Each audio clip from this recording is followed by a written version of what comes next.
我戏不散，大唐就不会亡。那就再唱下去吧。到底是人活进了戏里，还是戏？All right, show us the gameplay, bro.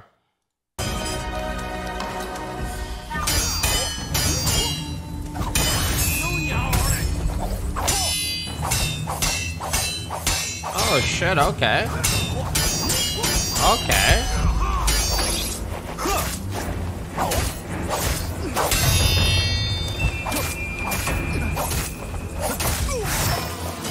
Alright, that clean animations.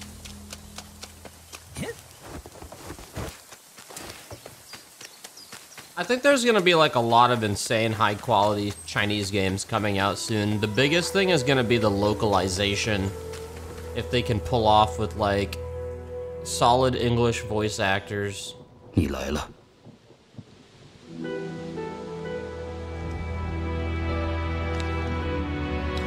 You the people are like just play it in Chinese. 戏还没演完吗？唐已经灭了。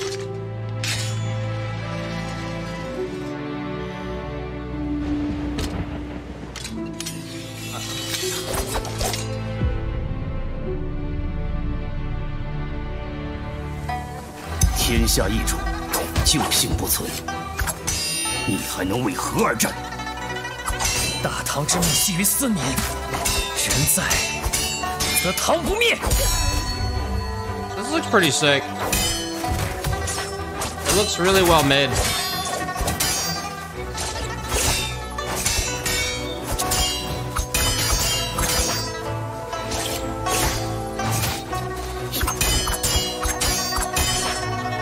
天下是苍生的天下，梁还是唐？ The music's really good too. 大唐福泽万年，逆贼杀戮无道，如何相提并论？ The combat looks like wicked clean.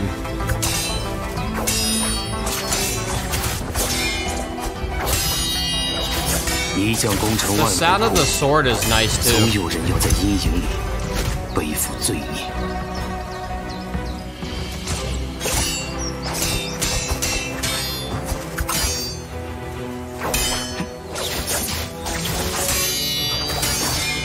你那戏里的唐，真是你心中所念的唐吗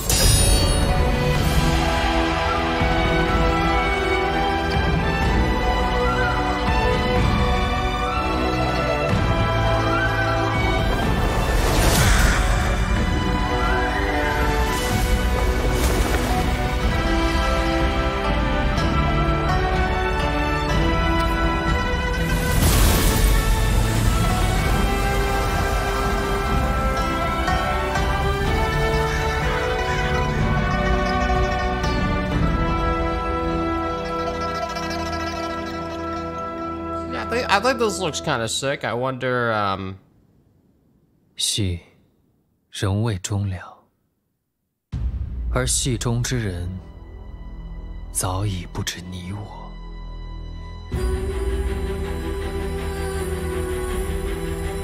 Yeah, I really think in like the next 5 years, you're gonna see like there's a lot of like really good Chinese studios that are like actually making solid games for the first time. I mean, obviously Genshin, isn't Genshin a Chinese company?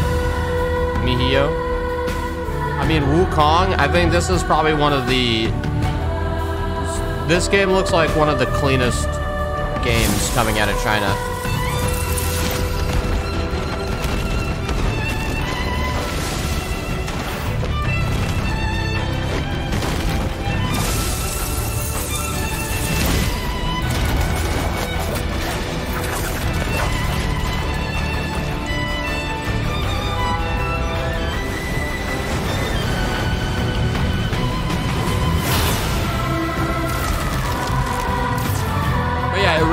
Comes down to the localization.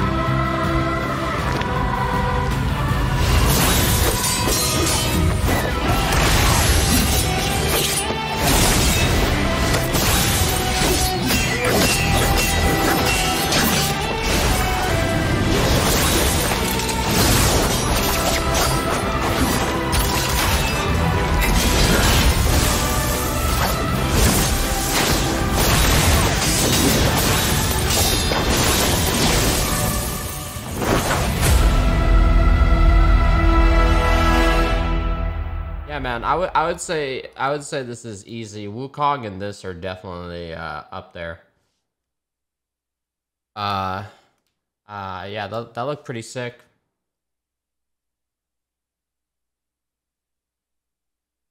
Yeah, minimal HUD, no unnecessary lighting effects in combat. You can actually see what's happening. Sound effects, yeah, the sound effects of the sword clashes were nice. It wasn't just like the same clang. I guess obviously the comparison is Ghost of Tsushima. I mean, Ghost of Tsushima was such a good game. But this adds, like, you know, obviously there's, like, clearly magic involved in this game. Yeah, it looks very clean. It looks really like they're going all out here. Very cool. Wait, that was on the PlayStation official channel. That's kind of odd. Unless this is they're going... What's weird is they just, like, randomly fucking showed this. You'd think they would save this for, like, a, PlayStation, Sony event. And then you have this game. This game is like the biggest question mark I've ever seen.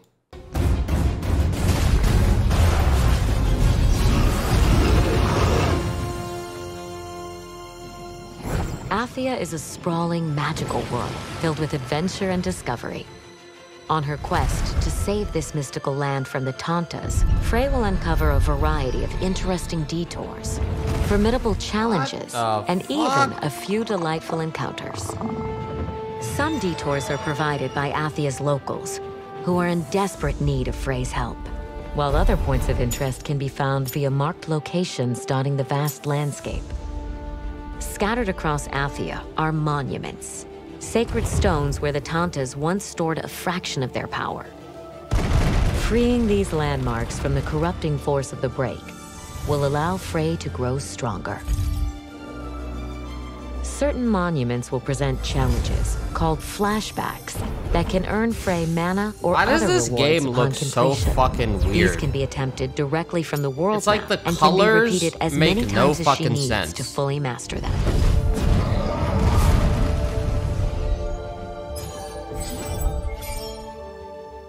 Another type of sacred spot to be uncovered are Founts of Blessing, where Frey can awaken her dormant magical abilities and learn new skills.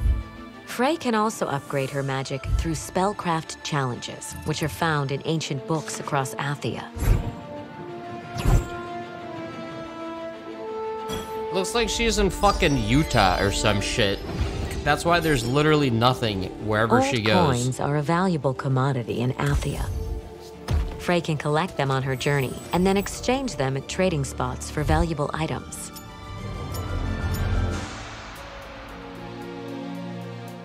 Beneath the surface of Athia are a myriad of locked labyrinths.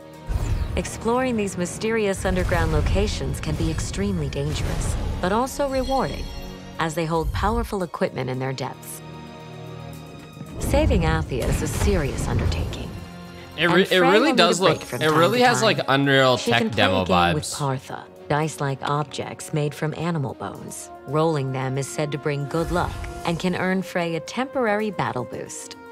She can also take pictures at photo spots and show them to the children back in Sepal. The more pictures she takes, the more features she can unlock in photo mode.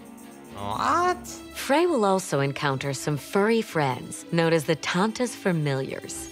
These feline creatures usually roam around special monuments dedicated to them, but can pose quite a challenge to befriend.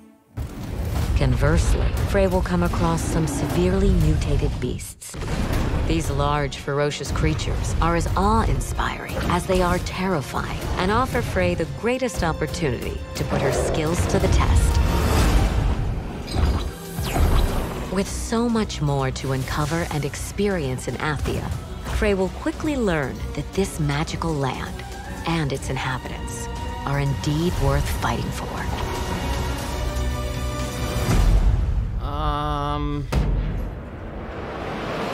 This thing, I don't even know, man. I'm just gonna like walk into that game and just like play it if nothing's coming out. And just no expectations. No expectations. Just gonna be like, what's going on here?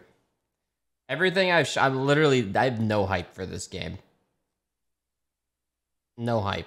I believe the speed run of this game will be really entertaining to watch. Definitely going to be getting this at some point. It looks beautiful and the gameplay looks more polished than previous trailers showed.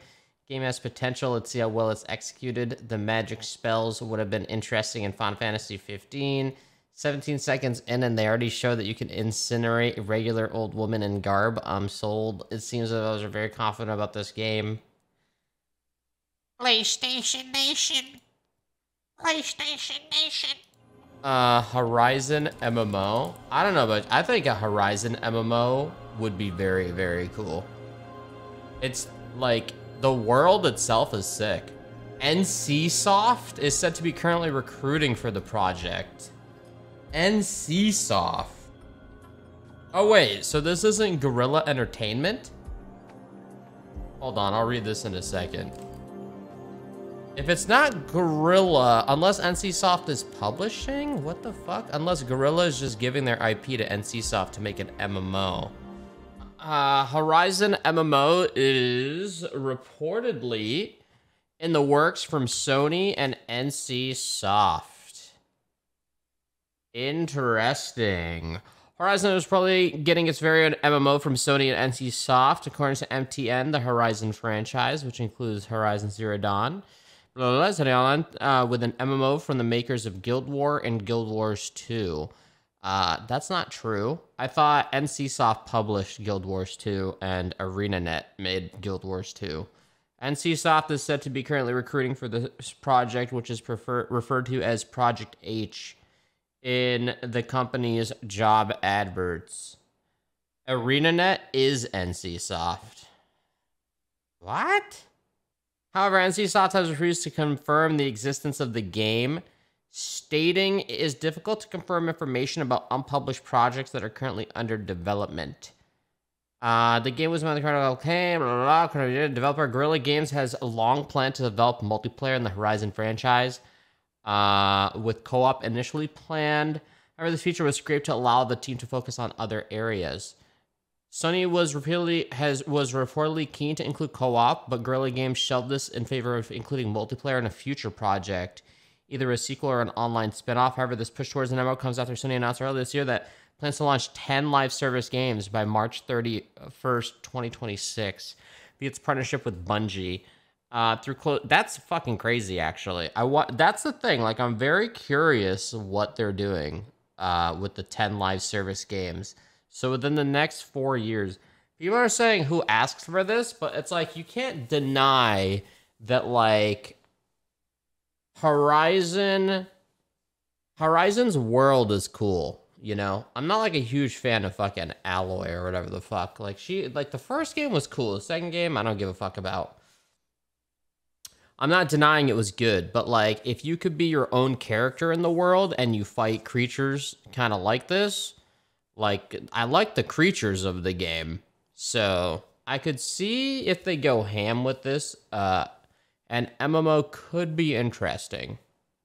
But the thing is, like, 10 live service games. Holy shit. I don't think they've announced any yet. There was one other one I don't remember, but this is technically the first one, and I totally think this is legit. I don't think it's not a rumor, right? Is reportedly in the works. Like, I bet this is 100%. Sony fucking loves the Horizon IP. They're gonna continue it. Last of Us, true. Last of Us, if Last of Us is multiplayer, with the way it sounded, it does seem like it's gonna be an online experience. The concept art, you know, I don't think it's just gonna be some potato ass like, oh, you just queue up 5v5, 6v6. The way they made The Last of Us sound was it's gonna be a big multiplayer experience. So, yeah, are the resubs working? Do you guys actually see them popping up? There were updates yesterday. Oh, I don't know if the images... Have the images been working? Right now, it's mainly only pet pictures, but we're making it so there's going to be a dedicated...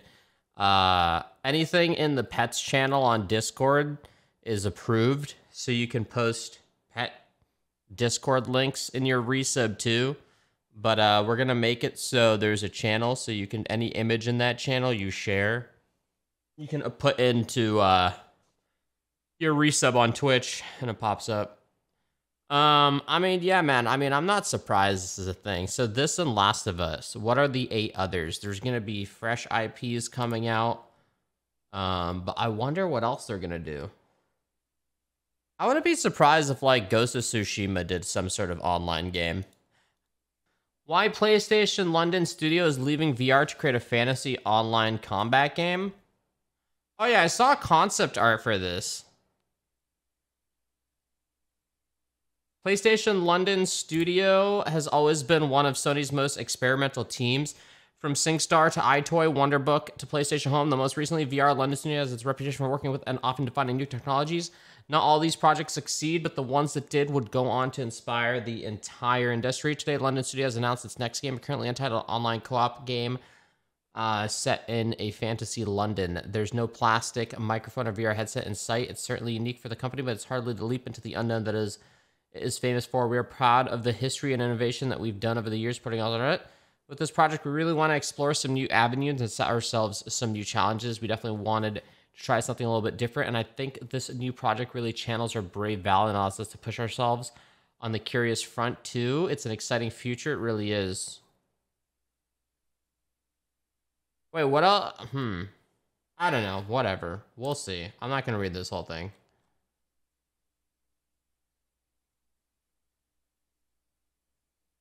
So this could be the 4th then. Last of Us, Horizon, Destiny, and this could be the 4th live service game.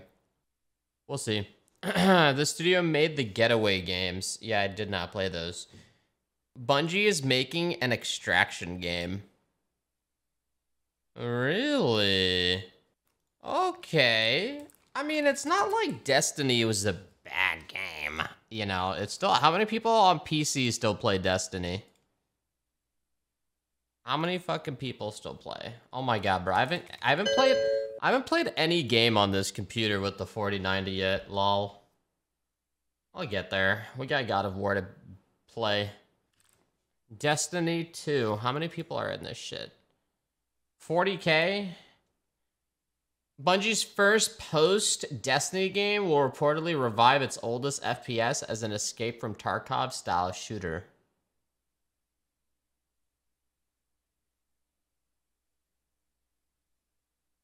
I like Escape from Tarkov. I enjoy the game, you know. I think it's a fucking phenomenal game, you know. It's the first of the genre. It's a genre-defying title. But after playing Dark and Darker, which obviously is a step below, I remember playing Escape from Tarkov when it was in alpha. It was so fucking bad. It had potential, but it was literally unplayable and fucking annoying. But like comparable to when it was first announced and playable to where it is now is a huge difference. So like I have the same optimism for Dark and Darker, but after playing Dark and Darker, I want more of this genre explored. So seeing AAA devs trying to jump into an escape style game or an extraction style game, like I welcome it. I'm curious. You know? Obviously, there will always be respect from Escape from Tarkov, but I want to see different things. I just think Escape from Tarkov just has a vibe about it that it makes it's bone chilling. If it's like, if someone makes an extraction game that is like colorful, it's not going to have the same effect. Escape from Tarkov makes you fucking scared because it feels real at times. Because you're in like a fucking forest. You're in like a mall or something. And you have like every noise you make, you think someone's watching you or some shit. If there's like a fantasy style escape game, you're not going to get the same jitters. Granted, Dark and Darker, you don't really get scared in Dark and Darker. Dark and Darker isn't scary when you see other players compared to Escape from Tarkov. The biggest thing about the game is the looting in Dark and Darker. That is what makes it fun. Granted, in Escape, I enjoy looting like the GPUs and all that shit, but the other element is when you see other players or every time you move, you think you're alerting another player. You don't get that feeling in Dark and Darker. But when you take that off, the looting and the picking up of epics and legendaries is fun. So it's like, I wonder. I'm curious how the AAA devs are going to take extraction games and how they're going to transform them. There's always a first and it gets transformed. There'd be no League if there wasn't a V-Dota. Try EFT on the 4090. I think EFT would run insane. 4090 with this 13,900. Why is that that's such an awkward CPU name? 13900. I think 13900 sounds better than 13,900.